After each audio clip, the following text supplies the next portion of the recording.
I've always loved mascot platformers. They've had a real strong influence on me in terms of character design. Mighty heroes of their respective worlds, dressed like it's a lazy Sunday. They're so unassuming and casual in their appearance, they wouldn't look out of place in a quirky slice of life setting, and it's something I find insanely charming. So of course, my own original characters would fit perfectly in a platformer of their own. It's an idea I've been conceptualizing for a while, and now I've got a good gimmick for them to play around with. I decided to open up Construct 3 for the first time in ages and cook up a little prototype. Here we have Bronze. He can move around, the animation only seems to work when he's turning though. Whoops. He's also got a jump and a little attack. There's the hitbox. You might be wondering why he's purple, I'll get to that in a bit. There's Straubs, that raven bastard. He'll try to get a hit on you if you're up close. Now it may be a bit hard to see, but we've got two variables up in the left hand corner, vitality and pressure. Unlike what you'd expect, the former is intact, while the latter seems to have increased. I introduce to you the pressure system. When Bronze gets hit, his pressure increases by 1. This makes his punch attack slightly stronger. At 0, he chips away at Straub's health little by little, nearly full, and he dies in just 2 hits. So what, you're rewarded for sucking hard at the game? Not quite. If Bronze's pressure is full, he turns orange and goes into meltdown, his vitality quickly decreasing and killing him within the matter of a second. To heal up, you need to attack enemies. Successful hits decreasing his pressure by 1. Go back to 0 and his vitality fills right back up. Now you know why he Urple. Now I may be a bit biased here, but I think this could be an interesting risk-reward system.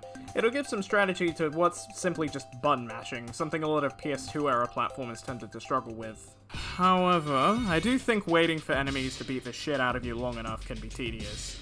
If this were a full game, there should probably be items or objects to interact with that let you automatically increase it if you so choose. I was thinking of like a spike pit or a potted cactus or something. What I also would love are multiple characters with different health thresholds or additional gimmicks around it. Of course, there's Bronze, the all-rounder. Delilah doesn't hit as hard as her boyfriend, but can take a lot more pressure. I mean, she's basically a walking pillow, so fair enough. Her vitality is very low, so filling up is basically a death sentence. Delilah's sister Jessa hits the hardest out of all of them, being so big and brutish.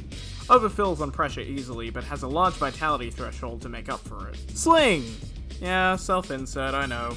Being the oddball of the group means not only is he not a dog, but he can generate his own pressure at will. To compensate, a successful attack will use up all of the pressure he's built up, rather than just a slither like everyone else. Side note, this is an adaptation of a much earlier gameplay concept I've had for him, where he could build up energy at a standstill, and then use it all on a singular enemy, which would then bounce onto other enemies in its radius. Could still use that, could not, we'll see if this goes any further. And finally, the best character.